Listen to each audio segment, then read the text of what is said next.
Good afternoon. My name is Brandon White, and I am the Chief Academic Officer for South Bend Community School Corporation.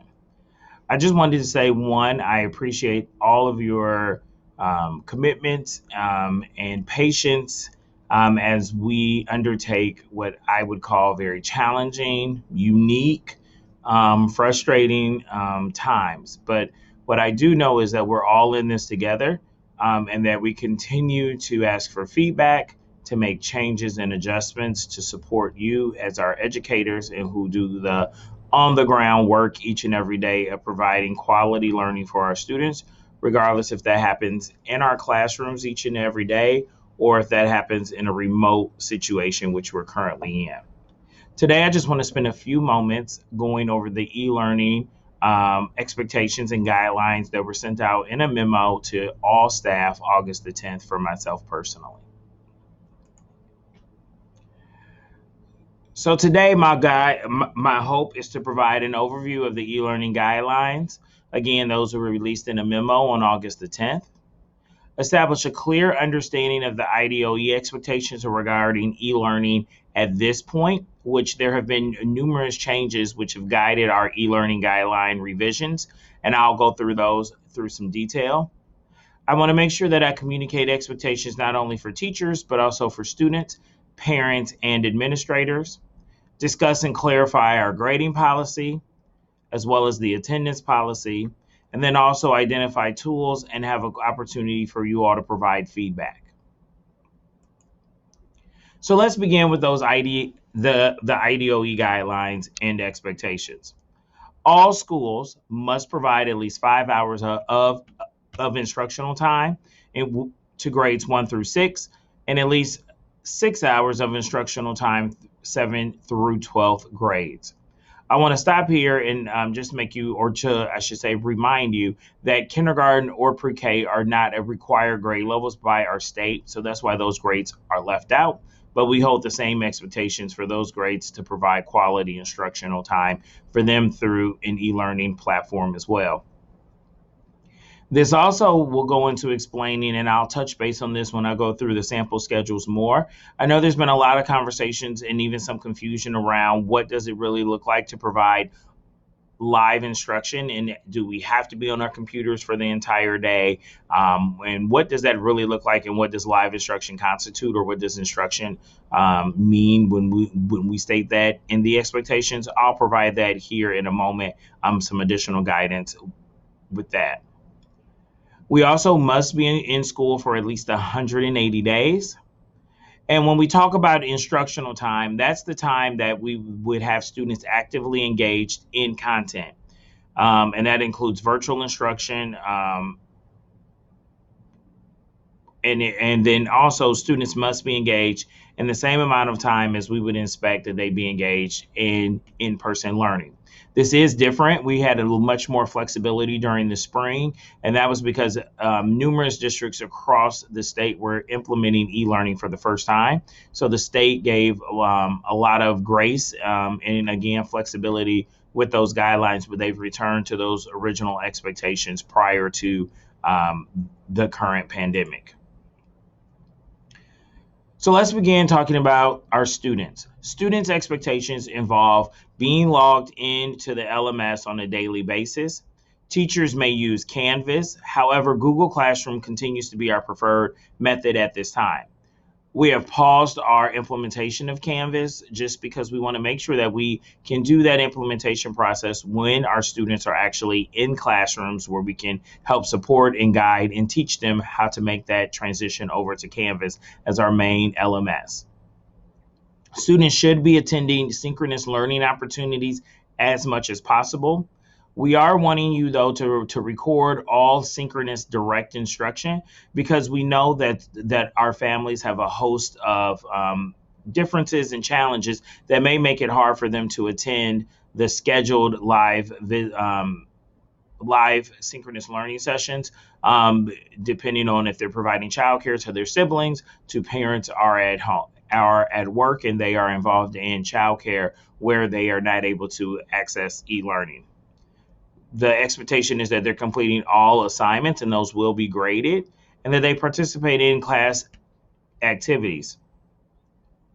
And those are any activities or assignments that would be posted on daily on the approved LMS. And we want to work with our families to ensure that they have reliable internet sources. Currently, we have our Wi-Fi buses. We have worked with the city to extend the city's free Wi-Fi, and we continue to look for different opportunities and partnerships where we can expand internet capability and access to our students. So why these student expectations? We know that in order to improve outcomes for students, we must have their active engagement in the planned learning activities that we provide for them. And we also realize that we must develop lesson plans, engaging content, and differentiated instruction in order to achieve our goals of high academic achievement for all students. These should sound very familiar because these would be the same expectations that we would have for in-person instruction, as well as the same expectations that we would have for students when they were sitting in our classrooms. Next, I'd like to move on to teacher expectations. Again, we ask you to use the approved LMS, which is Google Classroom. We know some of you are quite familiar with Canvas and feel more comfortable with that. We would still ask you to use Google Classroom as your landing page, and then use a link or another tool to then guide your students to your Canvas materials. We also want to make sure that we add an administrator to all classrooms to allow for feedback and for you to be able to engage in a continuous cycle of improvement in regards to e-learning. There are other supports such as DISs, aspiring leaders, and CISs that could be added to your class to support you, but that would be at your discretion. We want you to post daily live instructional content that may include live, recorded, modeling of resources and skills, and also an opportunity for you to complete in-person feedback and assessment, I should say, with your students. We want those lessons to be posted daily for elementary 8 a.m., for secondary 9 a.m., Once we go into the 24th, we would just want you to make sure that you have that live instruction based on the schedule that's outlined by your building principal.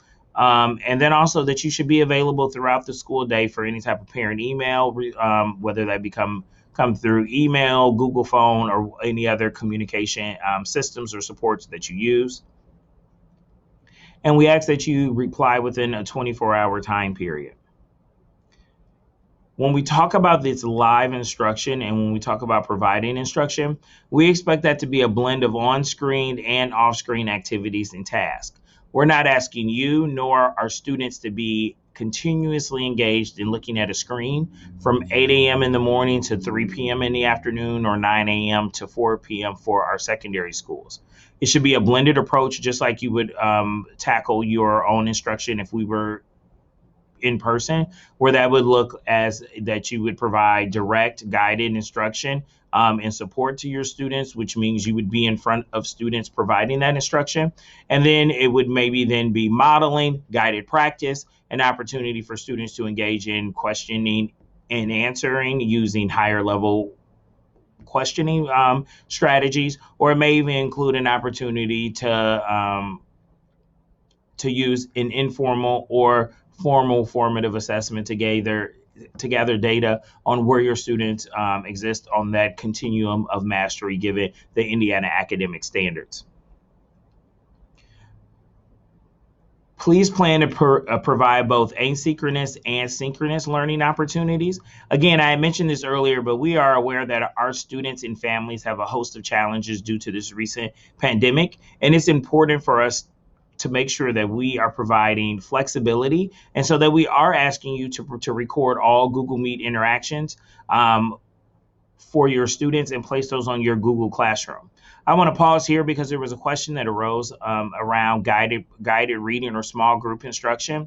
Those differentiated learning opportunities would not necessarily have to be recorded. If a student does not participate in those, then I would ask for you to work with that family to identify a time where you could provide those differentiated services.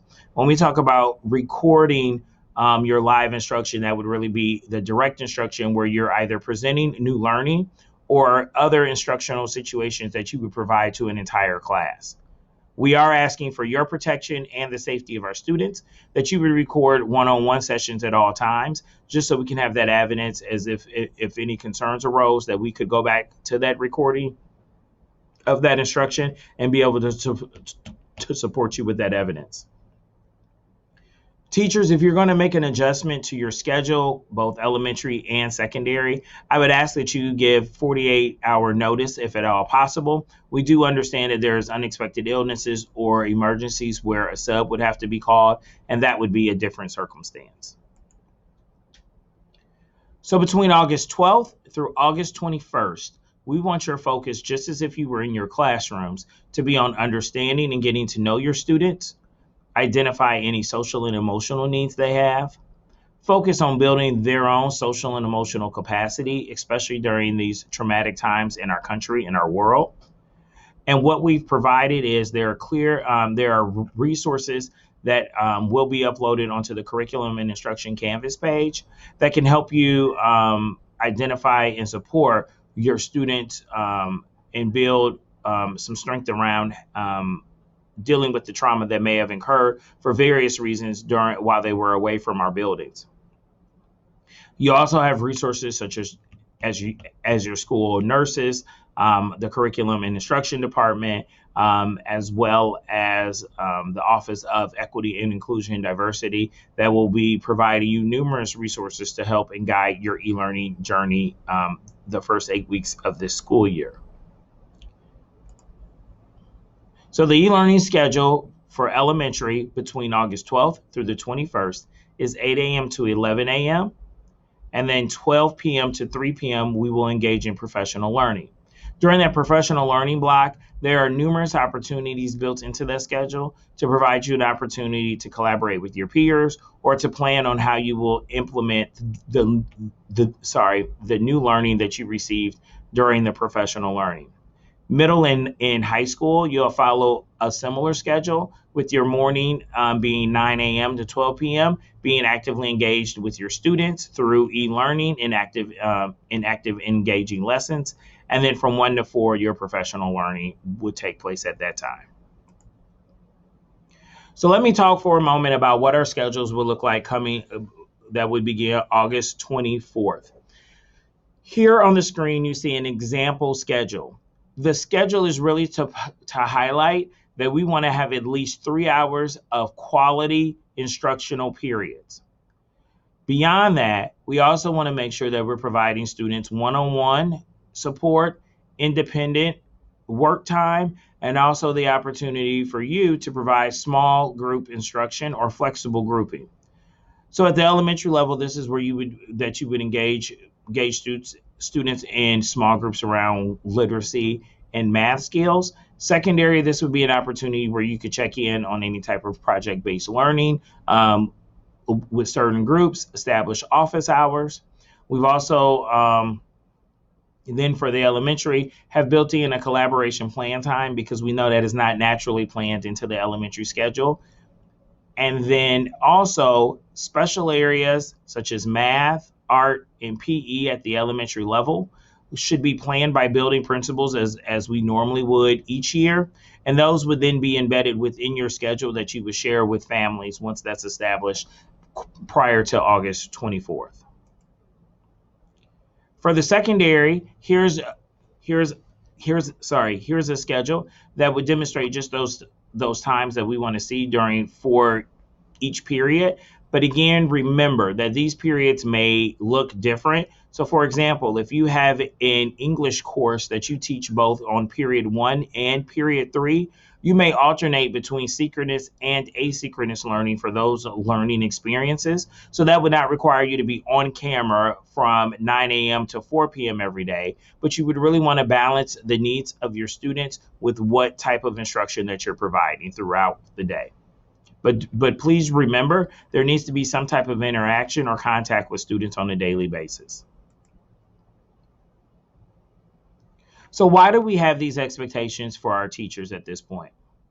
Well, we know that through your amazing work through the spring, the ongoing professional learning that you received at the end of the school year in May, back to school university and the professional learning that you will engage in over the next week and a half will increase your capacity around remote learning. The IDOE flexibility around e-learning has expired. We have heard from our community, our parents, our students, that there is a need to be able to access high quality instruction compared to providing solely activities or assignments to practice skills. We also know and are clearly aware of the gaps that our students are going to come back to school with. And so it's more important than ever that we engage in developing and using formative assessment strategies, both informal and formal, to assess where our students are, what their deficits are, what their needs are, or where we need to enrich their learning so we can better support their growth and development as a student. We also need to make sure that we have clear schedules and guidelines so that our students and our parents and you as teachers have a clear understanding of what is expected. And also, given the current political climate, there's increased accountability around school districts that are engaging in e-learning and virtual learning at this time. So what are the administrator expectations? Administrators, we ask that you ensure that you're assigned to every Google Classroom, especially those that you're responsible for evaluating. Ensure that our teachers are following the South Bend Community School Corporation teacher expectations, using the e-learning feedback cycle and our work with the Center for Educational Leadership that will help support the improvement of e-learning instruction, as well as the outreach that we provide to our students. And then administrators, building principals in particular, will have weekly check-ins with the directors of student learning to support implementation and fidelity of this work. We know that one of the most important factors in improving student and building achievement is the capacity of that instructional leader. So we are working extremely hard, just as we expect our teachers to work hard, that our administrators are continuously learning and honing their craft to be able to provide you feedback and support as an effective instructional leader. Principals, the expectation is also that e-learning and in the success of instruction during this time is your utmost priority. We know we have increased expectations from the state board, Dr. Cummings, myself as the chief academic officer, and our community to constantly improve what we're providing in regards to instruction and opportunities for our students. We want to make sure that we're always engaging in ongoing professional learning in order to be a true instructional leader and educator, and that we are actually making a deep investment in building and sustaining quality leaders across our district. The last two areas that I want to touch on is one, the attendance policy. Attendance must be recorded in PowerSchool this school year on a daily basis. New attendance codes have been created, and students need to be either marked present, which means they are in person for instruction only, or they are virtual due to COVID-19, which is marked for students who are present for e-learning instruction as defined by the bullets below. So that means that a student may complete a virtual class meeting or a participation in class, a check-in form that you've emailed with them, or they've completed the work for that day. Students must have their work completed by the end of the week, which is Sunday at 11:59 p.m. So what this would look like is teachers should take daily attendance and then check back daily to make sure that any student that may have not been present in person, for e-learning instruction, for example, if you did a live Zoom meeting, that you would check back to see if they had emailed you, perhaps, if they had completed the assignments for the work, or they may have used a check-in slip after watching one of your recorded videos. Those would be all ways that a student could be counted present due to the current COVID-19 pandemic.